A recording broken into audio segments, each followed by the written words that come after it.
we about to see Chuck. Did you ground yourself? Yes, Yep. I did. What? You know I could hire someone to do this. I could get someone from the office. I'm doing it. Why? Because you're my brother. Duh. You do the same for me. Well, you could stay for a while. We could talk. Talk. What about? Well, your cases, your clients. The granny who got picked up for soliciting inside a Christian Science reading room. What about the kid who broke into a liquor store and drank 5 bottles of cream de menthe and then passed out behind the counter? They deserve a vigorous defense like any other client. Or maybe you just want to tell me what I'm doing wrong. That's not what I had in mind. I'm gonna take a pass on the heart-to-heart, Chuck. One of my deserving clients, he got caught waving the weenie outside a Hobby Lobby. If you don't like where you're heading, there's no shame in going back and changing your path. Oh, when have you ever changed your path? Hey, think on it. We always end up having the same conversation, don't we? And they gonna show that lantern. The time machine. Holy shit. Damn. Damn. They sent that motherfucker exactly where he said he didn't want to go to. Hey. Better Call Saul. McGill. What? I'm McGill. See, that's gonna be hard Don't give me that. because people are gonna want his Saul. help. See? Told you. It's Better Call Saul. Better Call Saul. Better Call Saul. Better Call Saul. Better Call Saul. Better Call Saul. Motherfuckers gonna keep bringing up Saul. And just within himself, he's going to see stuff. He's going to have to intervene. Man, No cuffs, please. How's this gonna go? Thank you. Hi, Jimmy. Hi. Turns out my New Mexico bar card doesn't have an expiration date.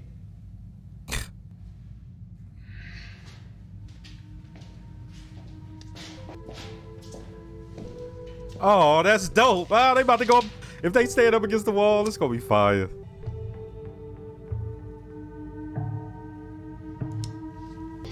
You had him down to 7 years. Yeah, I did. 86 years. Ain't nothing he can do about this. Ain't nothing he can do. With good behavior, He's 63. who knows?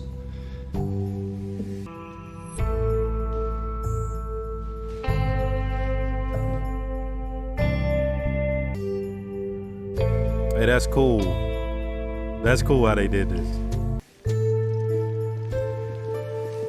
Yeah. She probably ain't never seen him ever again.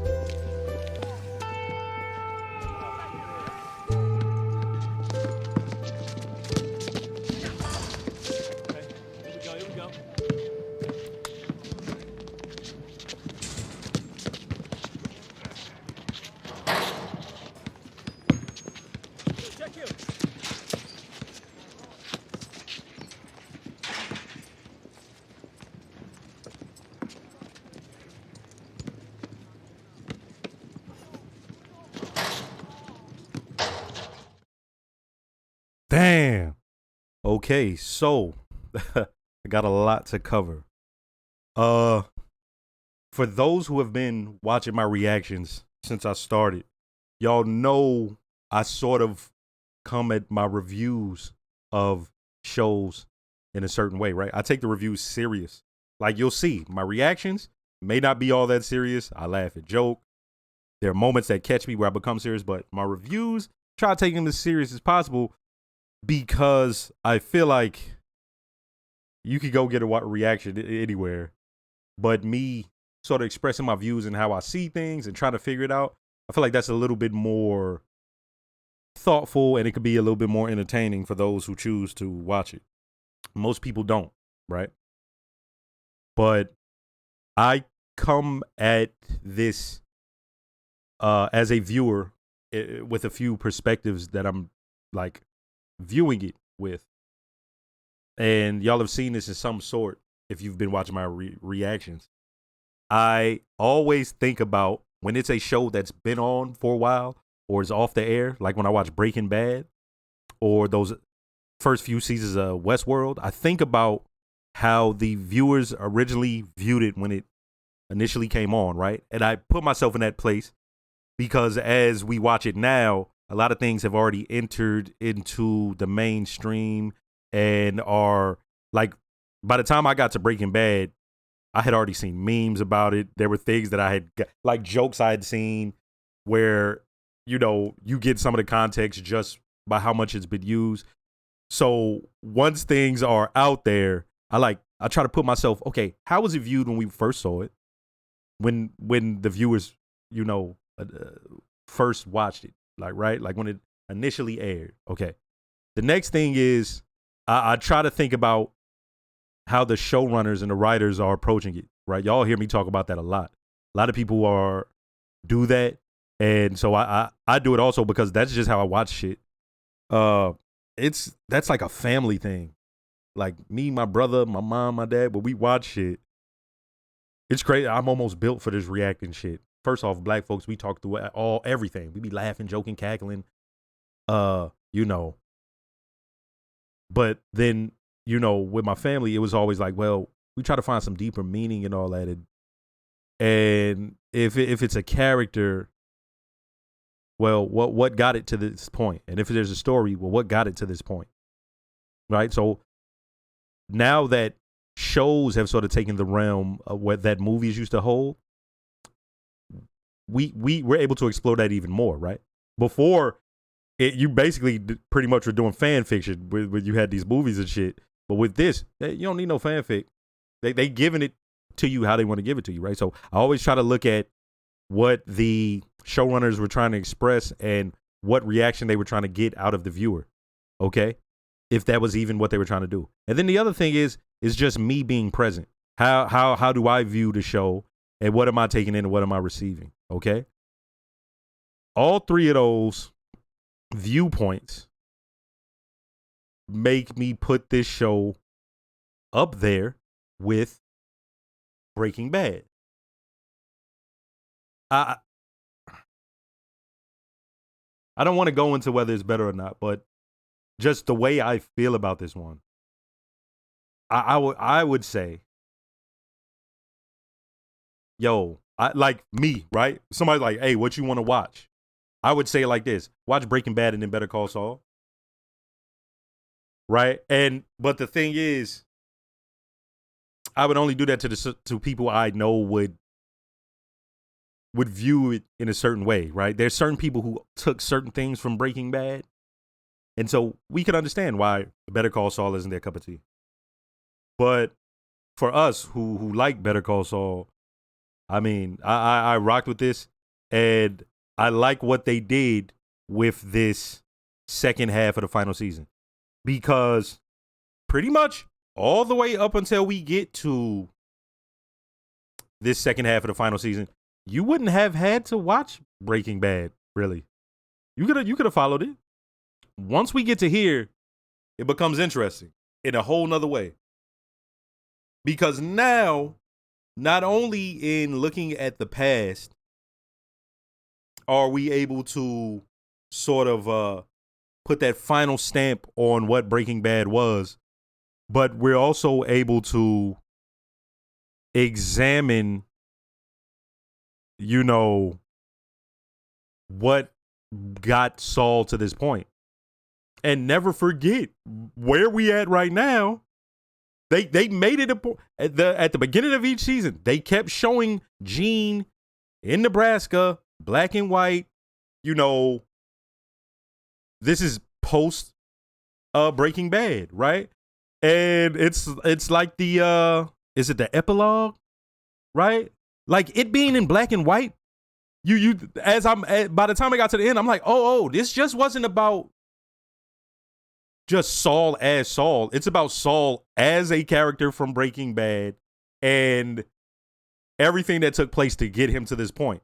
So that entails everything that happened with his brother all the way until we get to Breaking Bad, all the way until we get to Gene, and all the way until we get to now. Okay? And so it wasn't as simple as, oh, this is the end of Better Call Saul. It was also like, and let us not forget what got us here, right? And we also, and they made, for them to, in this final episode, right? I'm going to cover the whole series as I saw it, but just in this episode and in this portion of the final season, it was like, damn. In this episode, they go back and show him and Mike having a conversation we didn't see before. He talks about the time machine. And Mike answers it in a way that we could understand. Right? Like, you hear me go, was it when his son was born? And then when he says, you know, when he took his first bribe, I'm like, oh, yeah, no, yeah. Like, we get that. And what was that? That was based off regret. And then him saying he want to go back and stop at certain points and see how they're doing. We completely get that. And it's like, damn, it's about regret. But at the time, it's Mike saying that is put in the juxtaposition with Saul saying, you know, when Warren Buffett gets with Berkshire Hathaway and, you know, he puts $1 million and he'll be a billionaire and all that. And then Mike is like, huh? Like, oh, word? Money? Okay. Right? So right then and there, I'm thinking about what Mike said in juxtaposition to what Saul says. And I'm like, yeah, that's how Mike is and that's how Saul is. But then we get to Walt. Walt's whole thing was he'd be very much logical until he wasn't. And even when I say he wasn't, most people would say, nah, he was being logical. He did everything right. Okay, I'm not getting into that. What I'm getting into is what they did with his character at that moment where, first off, we knew exactly where they were. They were down there awaiting, trying to bounce or whatever. And, you know, Walt hears that question about the time machine. And he ain't got time for that. He don't, as they say, he doesn't suffer fools, right? That motherfucker is not trying to hear it. He's like, what? That shit can't even happen. What you're talking about is regret. If that's what you want to talk about, just say it. And it's like, oh, yeah. That's what this is. It's like, you understood that when you first saw Mike and Saul talk about the time machine. Like, we all understood that. But at least me, I didn't think about it in that term. But once he said it, I'm like, yes, regret. That's what it is. And Walt talks about the company, Gray Matter, which is like, yeah, of course. Right. Yeah, that goes without saying because a lot of things be different. Now, remember, this doesn't matter whether it's right or wrong. It matters what that character would say at that moment. That's what Walt would have said. That's what Mike would have said. And when he talked about the slip and fall, it's like, yeah. And what did Walt say? So you've always been like this? Right? So you were always like this, I think is how you said it. And it's like, damn, with Jimmy and the creation of Saul, it was all about straightforward. And the thought that you could look back and actually regret something, it's like, nah. Because even when he looked back, it was all about affecting him going forward, not affecting his past and changing things about his past, almost. Right? So when he talks about the money, it's about affecting him today and going forward. Whereas with Mike, it was like, you know, his family. He wanted to go see how they were in the past after he made that. And then with Walt, with Gray Matter, think about how many things in his recent past would have changed if things had been different with that. But with Jimmy, the thing he says with Mike, it meant something to the future. It wasn't going to affect his past or nothing like that. Right? It wasn't like he was looking back and regretting nothing. And then the thing with him with the slip and fall, even when Walt puts it into terms of regret, Saul still doesn't see it. He doesn't talk about anything that's affecting anything, right? It was like just at that moment, that's what, right? Like him being hurt at that moment. It wasn't about affecting or changing anything that got him to this point, right? Both things. Both times he speaks to Mike and he speaks to Walt. It's not about changing anything that got him to this point. Whereas when Mike spoke and when Saul spoke, it was like changing things that got them to this point. Walt and Mike, what they said, right? So regret wasn't his thing. It was like forward. And we know about this. We know this because that's what his character was. There was a moment in this where I go, damn, I can't forget. I got to speak about Chuck. Because so much has happened. Chuck was such an important part early on in the show that I was saying to myself, don't forget to speak about him. And then Saul speaks about him.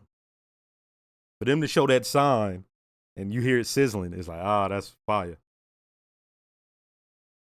But for him to bring it up, and remember, him bringing it up now, Oakley's like, what? That wasn't a crime. And he was like, yeah, it was. They were brothers. And they loved each other and they had issues. And that shit that he pulled could seem like a prank or something.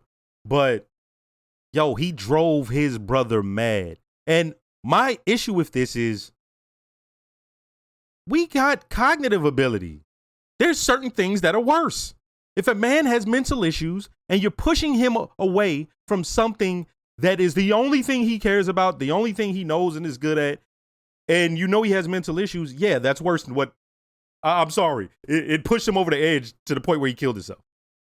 Like, why are we doing this? Well, Chuck was also bad. Who gives a fuck if he was also bad? He didn't cause fucking Saul to kill himself. Like, what are we doing here? Right? I don't, for one, y'all know if you watch my reactions, I don't care about that. Who was like the bad one there? That does not matter. That's not even, I don't even think that's what they were trying to get across. You know why? And people didn't want to hear this when I said it. I think there's even people, because I saw them stop commenting, who stopped watching my reactions because I kept making it known. All that Chuck versus Saul thing, I know y'all think that's how you're supposed to watch TV. It has to be this one versus that one. Dog, this is a family issue.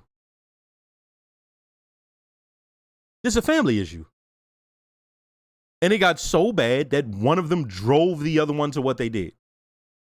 And yes, he drove him to that because this man was out of his right mind. Okay? So, like, yes, it was like something so simple that it's like, oh, really? It drove him to that? Yes, yeah, it did. But even still, y'all never heard me talk about that like, oh, Saul, you killed your brother. Like, I just saw it as there was consequences to interactions between this family. Maybe it's me at this age. I feel like if I would have watched it when I was younger, I probably would have been doing that taking sides thing too. But at this age, I see when you have that family dynamic, that's something different. Chuck knew Saul before we knew Saul. Okay? And you're probably like, nah, he knew Jimmy. It's like, yeah. But he knew Saul. He was always on the lookout for Saul. He knew Saul was coming, right? You could have asked him about that, right? And I'm not saying like he knew full on Saul Goodman was going to be a thing. That's not what I'm getting at. Y'all, the people who are smart know what I mean. I'm saying he understood how dangerous what Jimmy does could be when given certain resources. Okay? And so I felt like that was more important. And that's when we get into what the writers and showrunners are showing us. That conversation is way more important than who was right or who was wrong and who was bad or who was good. That's a million times more important to me right there.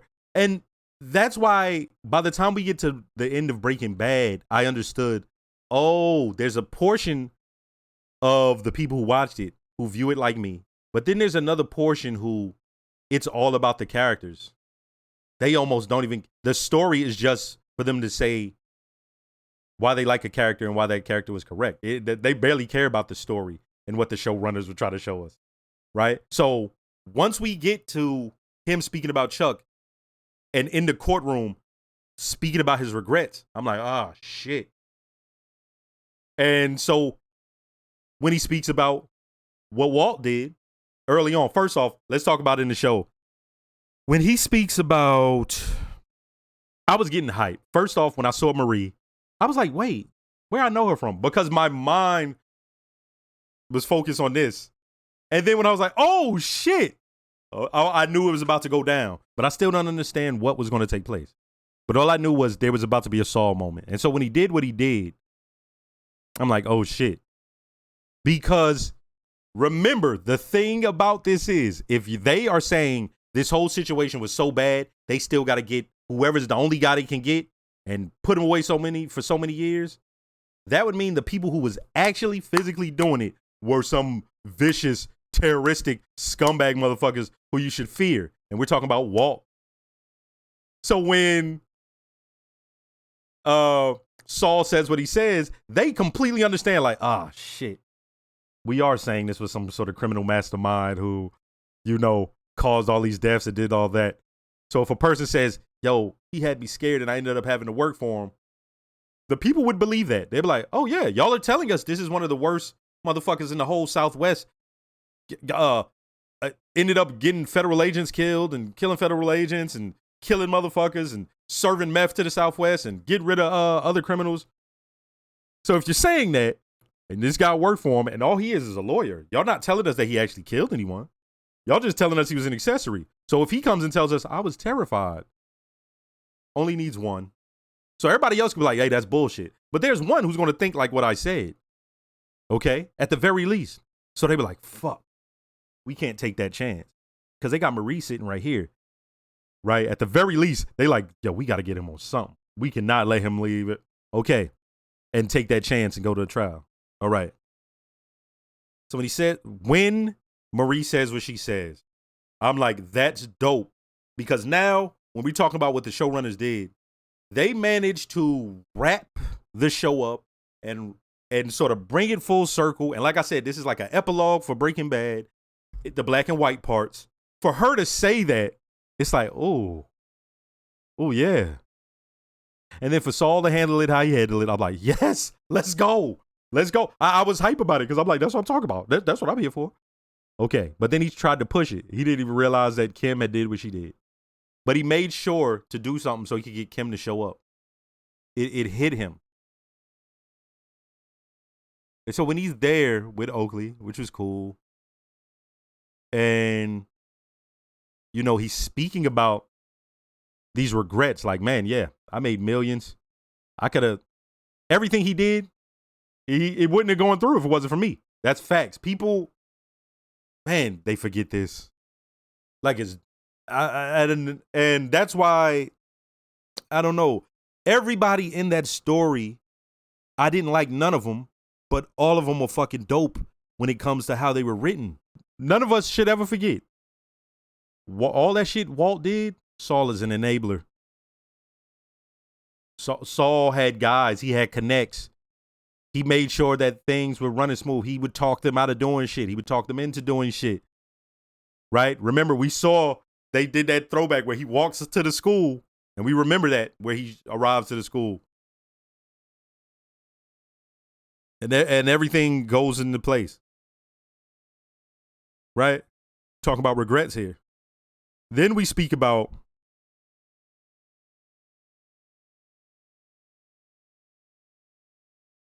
the Kim and Hamlin thing.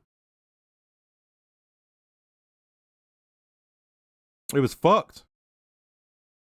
Because they ain't want to do it. Like, I hated how stupid that shit was. I did not like it. And when I say that, remember, I'm talking about the characters, not the show. Somebody said this. Shout out to the Patreon. A patron just said this, a recent patron. They said, they said something like, yo, I'm watching Goody Googles go off and talk about how dumb what Saul and Kim are doing is. And he was like, absolutely correct. That's what the writers were going for. And I'm like, yes. There was a moment where it was frustrating, but that made me want to continue because I'm like, how does this go? Like, what is there even there means to then, like, why, like, even if it's money, you're going to destroy this motherfucker? Like, okay. And then when what happens, I'm like, oh, shit. And so there's regret. And then we get to the Chuck part, right? Now I want to talk about this just on some technical shit. For us to see Chuck, for us to see Walt, for us to see Mike in the final episode, for it to be a flashback, but a flashback that plays into what this very final episode and the epilogue is about, regrets, and him even being regretful. That wasn't his thing. This is how we even get to us all. Like I said, it's all about go, go, go. And even when he had regrets, he'd step over them. That was how he powered through. And so, it was interesting the way they did this, because they did it in a way, it's very much a final episode, but at no point, like, it wasn't until at the end I went, oh yeah, they did it. This was very much a final episode, but it didn't play like that. It still went straight along with how the show went. Okay. And, to see Chuck with the time machine, book, and the lantern, you like, yo, you know what I mean? It hits you. Because remember, Breaking Bad was all about choices. And the assumption was when you first see Saul on the show, he's a character and there's influences he does with the main characters that affects their choices. But then we get to see his choices. And his choices are interesting because they're different from what we got before. But it still ends up in just dire circumstances oftentimes. And, when people are dying and you're a fugitive, right? Now you're a felon, 86 years. It's like, damn. Okay, I want to talk about that final scene with him and Kim. For them to sit on the wall and smoke, him to even take the cigarette from her, like he used to do. He used to take it out of her mouth and shit. And that was dope. And you know why? Because when I first watched this show, I could not pick up the rhythm of it. I don't know if that makes sense. I just wondered, like, what is this? What are we doing here? As y'all, I've said this multiple times. That first season, I didn't get Kim. I was like, well, what is she? I didn't understand that they were going to make this about them. For them to add a character like her, and she don't seem like an add-on, does she? She part of this whole Breaking Bad universe, and at no point do I see her as some sort of add-on. I don't, right? Like, she's important to his life story. And so from the moment we see her and how it goes, not only do we see her be written in this dope way where, she's just a human doing human shit. That's what this whole show is about. That's what this whole show is about. This is humans doing human shit and responding in human ways. Sometimes it's it's bad for everyone involved, these decisions you make. And you got to learn from it, right? At the very least, there has to be some sort of regret in order for you to move forward, right? And,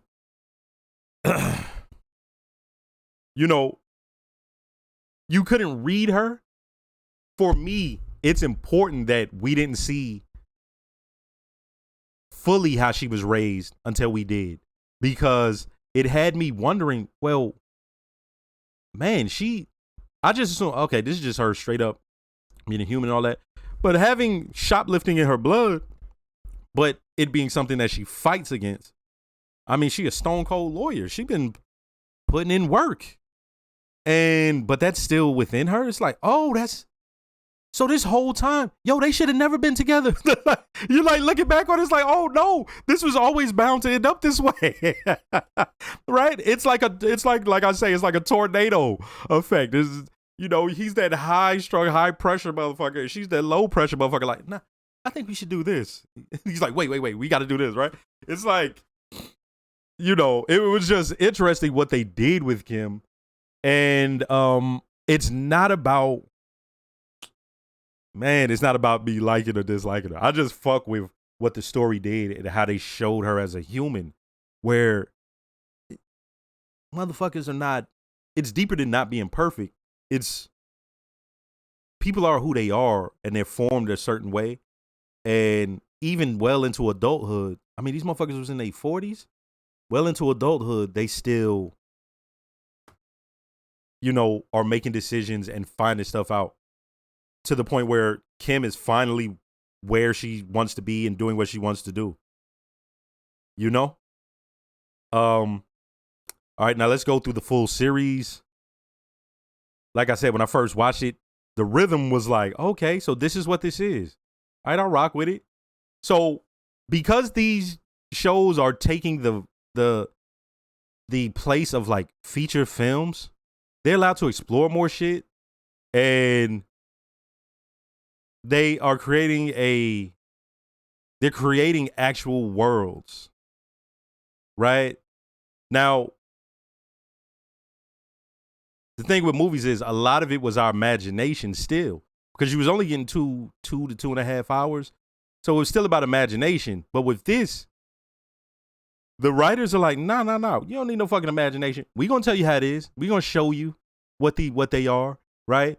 If it's a good show, right? And that's where we're at right now. If it's a good show, they're going to explore shit and bring it around for you.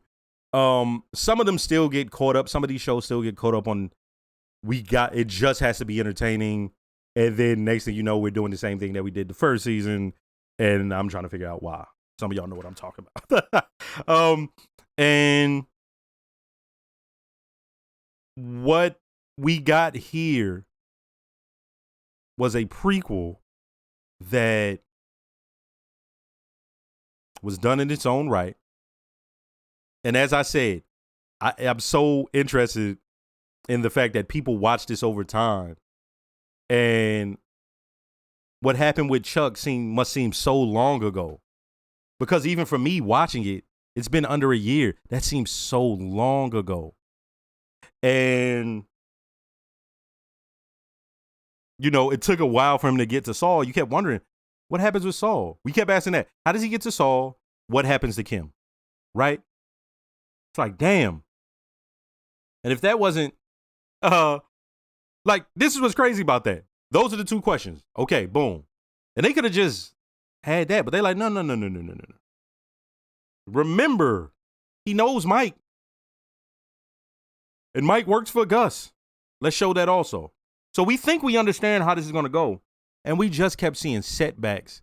And for them to have laid the groundwork with Lalo in Breaking Bad, it's like, what? You know what I mean?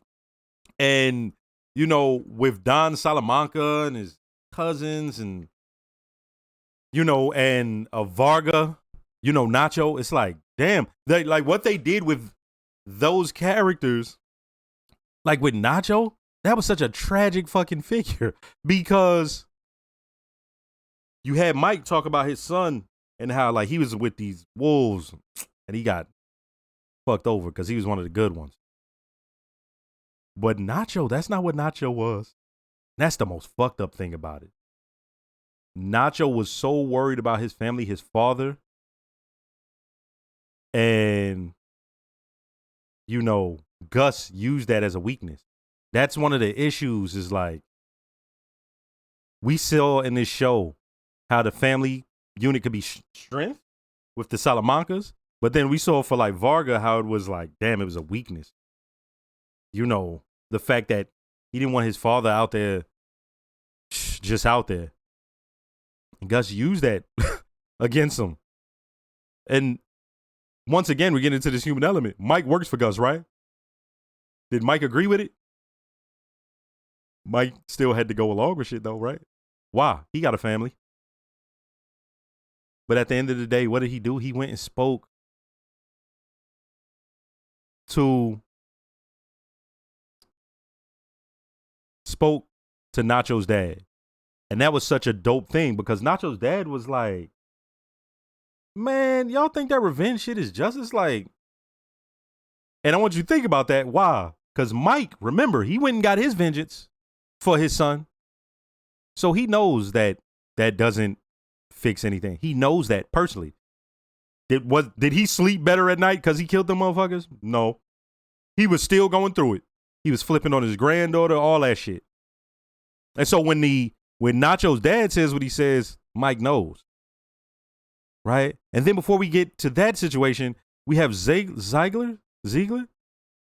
Like, for them to use that underground lair, the lab, to set up this whole story that interlocks with how Gus treats situations and how Mike views it, even though he's still working for Gus, it's like, damn. You know what I mean? It was interesting the way they did that, man. Yeah, goddamn. I've been speaking for a half hour. I'm trying to think, is there anything that I haven't said in other reviews? Yeah, I rocked with this final part of the final season. I rocked with the final season. I didn't know how it was going to be done. I appreciated what they did here.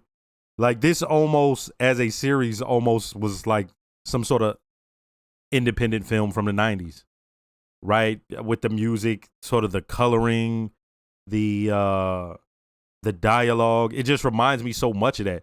But it was just stretched out over so many episodes. And it took its time when it needed to. It wasn't worried about who it left behind. If people fell off from the show, they're like, okay, this wasn't meant for you.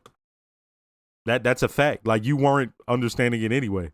Like, this wasn't for you. And that's another thing. I would tell people, hey, you can watch this. You should watch this along with Breaking Bad. But if you don't watch it, all right. You know, I don't assume that everybody will get this. Like, for instance, this last part of the season, I'd assume there's a lot of motherfuckers who's like, That's how people are anyway with final seasons, by the way. It don't matter how well it's done. You know, people have their ways with it. Yeah. Dope series. Next series?